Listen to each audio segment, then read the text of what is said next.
Yeah. Oh, recording now. Can you do one that you were talking about in terms of a rental? Because I'm curious to see what your thoughts are on like using your product and then moving into a hard money and then moving it into a rental property. Do you have an example of that you can use? That I might actually. I kind of always ask myself on the back end, could I rent it and be profitable and then just turn it into a more conventional lending product Right. later on? But I'm just curious what your thoughts are on all of that. So I was actually going to share another flip, but I think we can look at this. If they would rather that, that's fine. I was just curious. Either way. Can you guys see this blank page? Yes. Yes. So this deal was another one up in Portland that we looked at. I'll get the numbers up here. So it was a 247,000 purchase. Was 70,000 rehab. It was 385 ARV. Whoa. Oh, They felt that they could get this done in less than 4 months. So about 60 days to fix up. One of the guys was a contractor himself. And then they would look at selling it like a flip, but you could also look at this like a rental. Right off the bat, I'm thinking way too tight. oh, yeah. Yeah. He thought these were his most conservative numbers because if he put in just a little bit more and was able to finish the basement, he thought he could get up to 450,000. It was a 650 square foot basement. So it already had some of the like rough ends from the previous owner. So he thought he could go in there and get it done pretty cheaply. But he said, he tells me on the phone that it would only cost him another 20,000. So it would be 90,000 for the rehab if we finish the basement. That'd be 20, he could get another supposedly, what is that, 65,000 in 50 times 0.8. Yeah. So right off the top, what are you guys' thoughts on these numbers? Well, if he was to finish the basement and he was able to get the 450 ARV, it's okay. I mean, he's not terribly far. I would rather he got it for 240, but what the hell? We're only talking $7 grand. Go ahead. But otherwise, no. I mean, Yeah. if he was only gonna get 385, then I would not do it. Is your screen flickering, anybody else? Or did I do something here? Our screen's Mine's wigging fine. out. Is yours? That's good. We're fine. I'm fine. Oh, it must be Oh, us. boy. I don't know what to do to fix it. Roy, you got thoughts right off the top? I do have thoughts right off the top, but when he says 70,000 to rehab, I'm thinking work to bring that place up to a resale value. But what I'm not sure that's in there, and I'm assuming isn't, is holding and closing costs both ways, Right. buy and sell. And I think personally that there's a tendency for people to way over focus on the rehab costs. Not that you don't have to be totally focused there. You have to be totally focused on what's it going to cost me to do this. And yeah, there's a lot of pitfalls there. But it just feels to me that people really don't think, what are my closing costs going in? What are my loan costs going in? What are my escrow costs going in? And back out. And how am I marketing it back out? And how am I paying for that? Is there a realtor in there? And if there's not, what am I doing to market it? And what do I do when I think it's going to be worth 350 or 385 to 450 on the back end, and I'm trying to market myself, and nobody's picking up the phone and coming out and really looking at it, those numbers. What am I doing? What are my closing costs there? What's my insurance cost there? What's my monthly payment to you there? What do I Right. do when it's 6 months? So when I look at those, unless I see them separated, I just feel like that money's not there. And because of that, again, it's too tight. That's what I see. Yeah, so this was the exercise that I went through on the phone with him. I said, okay, so let's imagine you're not gonna do the finished basement. Let's just look at the basic numbers. Cause he really had no idea if he was gonna be able to permit the basement. I was like, well, you're not gonna get a lender on board with, giving you an extra 20 grand for the rehab if you don't even know if you can do it. So we went with the 385 ARV. And I said, okay, you're not a licensed realtor. Right off the top, you're gonna have selling costs, commissions. And let's say he gets 5%. That right there is gonna be 19,250. Mhm. He's gonna have closing costs on that sale of, let's just estimate 1%. So he has 3,850.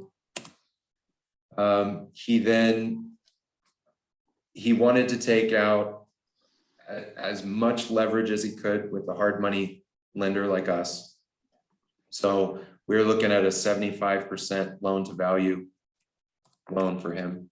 So that was 288,750 in loan principal. Right off the top. I should put this over here.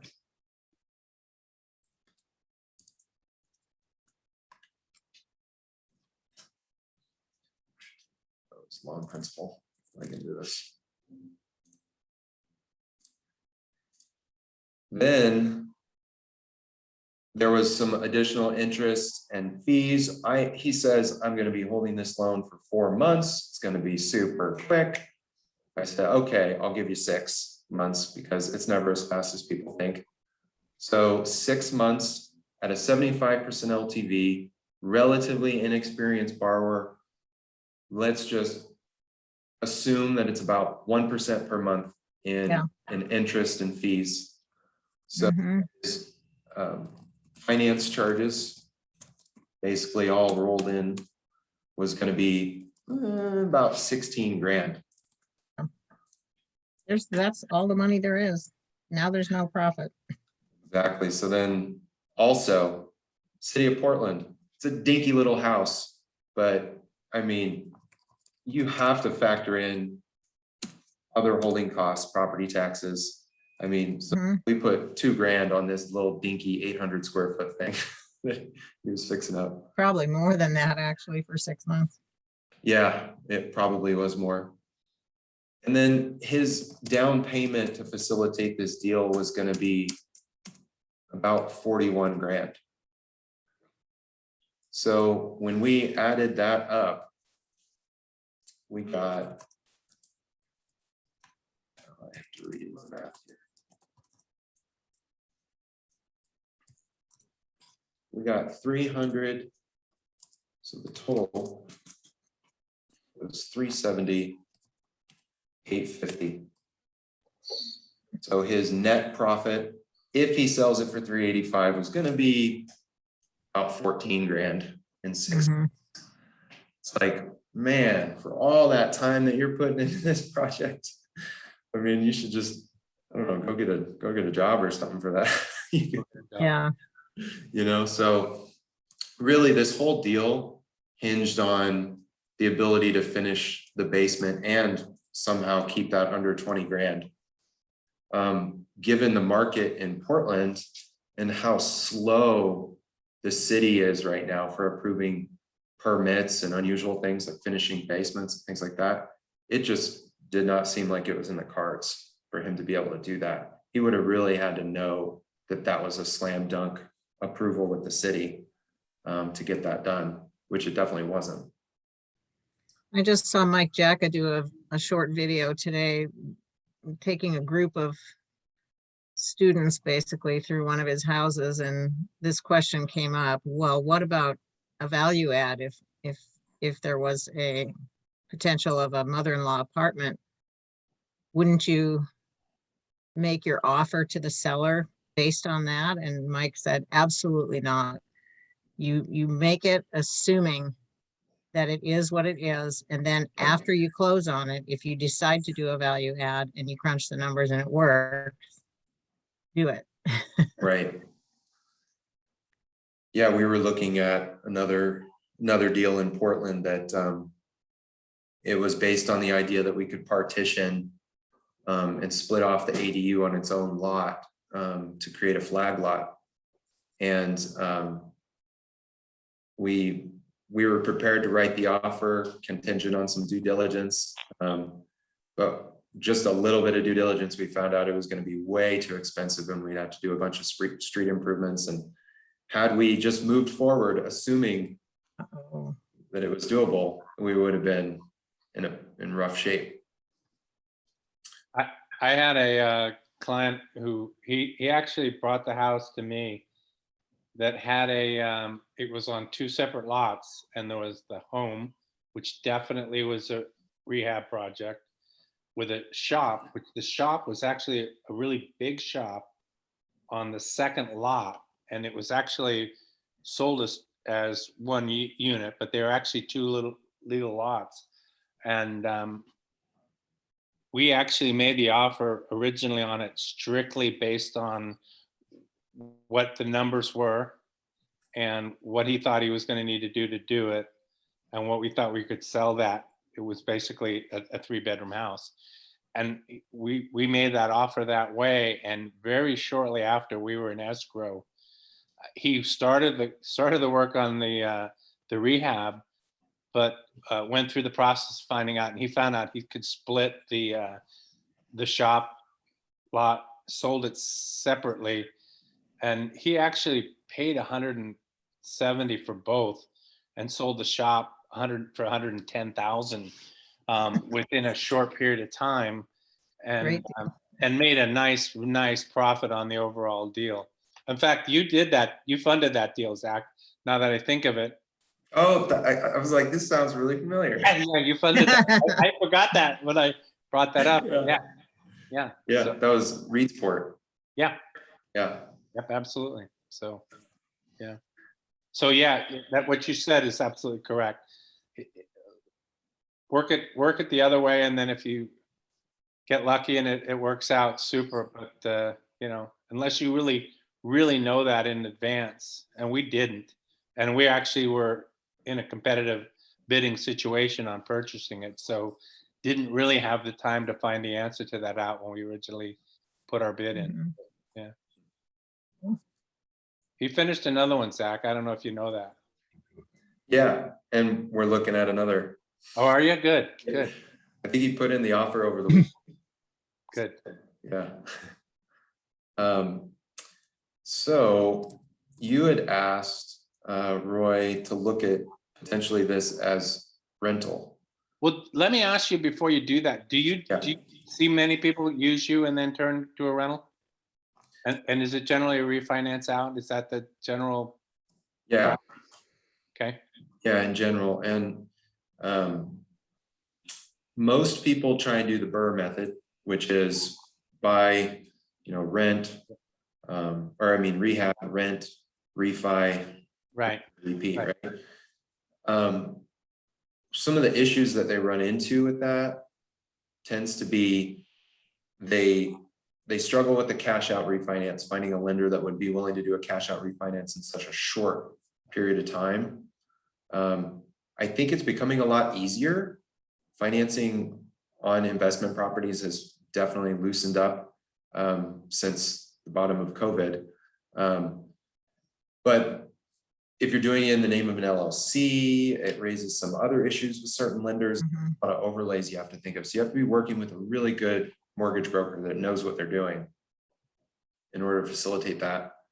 But Roy, as I shared with you, there's a lot of private products out there now that even other lenders, hard money lenders, can even broker to, that are pretty competitive in terms of rate. It's not ideal. It's not as the lowest rate that you could get, but it's still pretty good. I mean, We recently got approved for a 30-year product that we can broker to through a larger lender that's, it starts at 5%, but it's pretty easy to qualify for, and it's a 30-year amortization. But so if somebody were to go into this deal that we were looking at and try and make this into a rental. So we were looking at, this was, our loan principal was a 75% LTV. Usually, when we're going into this scenario and they say, we want to refinance this thing and hold it, we're going to try and avoid being at a 75% LTV. We want to be a little bit lower, probably 70% or less, so that they have an easier time if that appraisal for the end lender comes in just a little bit low, and they don't have to come to the closing table with a bunch of cash. It's a balancing act though, because they're probably going to be trying to go for a rate and term refinance at this type of a loan to value. And so we want to advance as much as we can to avoid them having to try and do a cash out refinance, but we don't want to go too high and that they have to scramble and bring a bunch of cash to the deal. But let's imagine that we did it at a 75% LTV, and we assumed that this was very conservative, so we were really confident that it was going to appraise for 385. This type of home in that market, let's assume that the projected gross rent, it was going to be about $1,850 per month for this house. I'm kind of making that number up in this scenario because I didn't know exactly for that neighborhood. If they were to go out and get a rate and term refinance and they were sitting at about 4.5%, their principal and interest, just their principal and interest payments, given a 30-year amortization, it was going to be about $1,460 per month out the door. That's not factoring in taxes and insurance. That's not factoring in any other expenses. Repairs. Right off the bat, I know that they're going to be underwater, cash flow wise. I mean, you can anticipate at least, okay, if it's a freshly rehabbed house, maybe less in expenses right up front, but you got repairs and maintenance, and you've got all kinds of issues that you're going to be dealing with as a landlord. So you can anticipate, actually, if you just peel off 25% of that rent going toward expenses, I mean, in actuality, you're going to be getting, $1,390 maybe if you peel off 25% in expenses. So, but one thing about rehabbing a house for a rental is that the cost is going to be a lot less because you're going to be using lower end finishes and on the assumption that they'll have to be replaced much quicker. True. So they might be able to save money on this number. Yeah, it's still not a good deal though. It's just not. No. You still have to get a good purchase price in order to make that work. Right. What was your name again? Saffron. Catherine? Saffron, it's up there on the screen. Oh, there it is. I'm sorry. Just curious, if you were to do a deal like that, what kind of a percentage of a spread would you be looking for? And what would you be looking for in terms of your investment in and your investment back out once you went into the rental mode? Well, Kevin and I actually own a house that we bought with hard money and then refinanced through a credit union as on a 30-year mortgage. And we did an unseasoned cash out loan on that because we walked into it with $85,000 equity immediately. And this was in 2017. So we got a 5% fixed rate on a 30-year mortgage, which at that time was really, really good for an investment property. We were really happy to have it. Right. and we're operating it as an Airbnb. So we purchased it for 100. And then we had some closing costs and of course the hard money holding costs for 2 months, I think, before we financed it. And it was appraised at 185. So that is a really good spread. And that's the kind of spread I would love to see, especially in Oregon, because So did- also this house is in Florence, so the property taxes are very low. They're under $1,000 a year.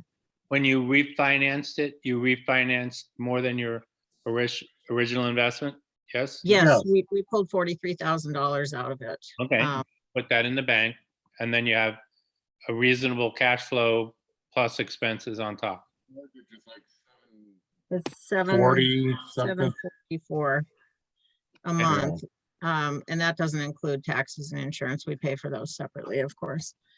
The taxes are very low. The insurance is pretty low. I think the insurance is about just over 600 a year, and the taxes are 1,000. Mhm. And we're actually running it as an Airbnb. And since Florence is not the hot spot on the Oregon coast, it's not, raking in the dough like it would if it was in Yachats, for example, or Lincoln City or someplace up close to Portland, but it's covering its expenses. In 2020, we had our best year ever on it. We made money last year. Yeah, we made money. We have an excellent property. Yeah. manager, too. Who finds us people too in the off season. We got a guy renting it all winter long, for the off season. For And- about what our expenses Yeah, are, we so, about break even, but we're not sinking money. into Yeah, it. yeah, Maybe yeah. we'll start Yeah. spending money on it again. yeah, she's really good at finding out, I never expected to slow get rich on season, this thing. so- long-term tenants. Well, I love that model though, personally, Yeah. Right. where I'd you like to fund own the a lot house, more Airbnb. don't I put really like, money out of it, and you're ahead of the game real quick. that's how we got started flipping, is Yeah, pulling that money out of that property. yeah. Mhm. Mhm. And you said that was a local credit union you guys financed it with? That was Northwest Community Credit Union. Northwest. We went to them a few months ago to refinance it now that rates are so low, and they actually had just changed their rules and they do not do long-term mortgages on investment properties anymore. Oh.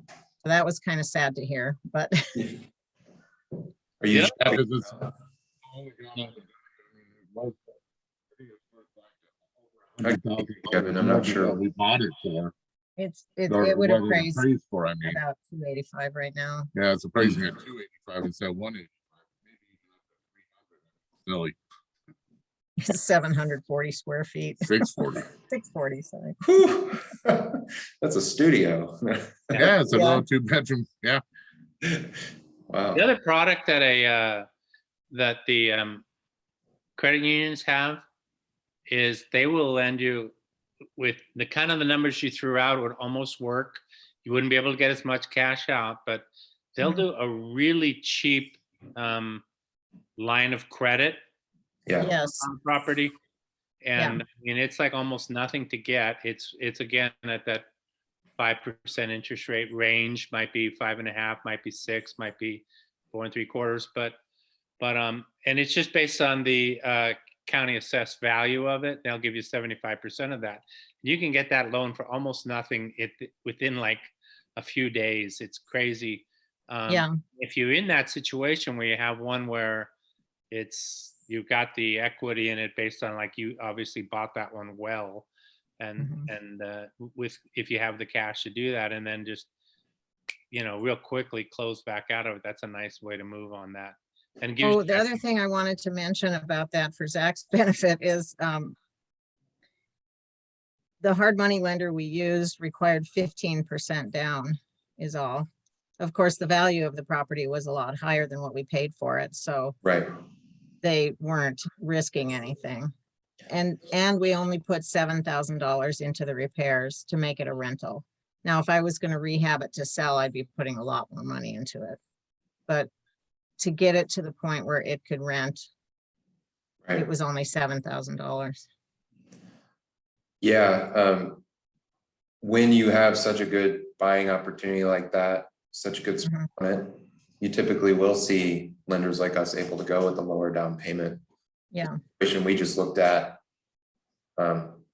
Very different. They didn't have any built-in equity. They hardly, right, right. yeah. Yeah, Yeah, you've gone higher than that with me, or lower than that, however you want to look at it. yeah. Mhm. I think on one of them we did, you only had to put like 10 I grand in. closing cost in Yeah, it was close. financing. You put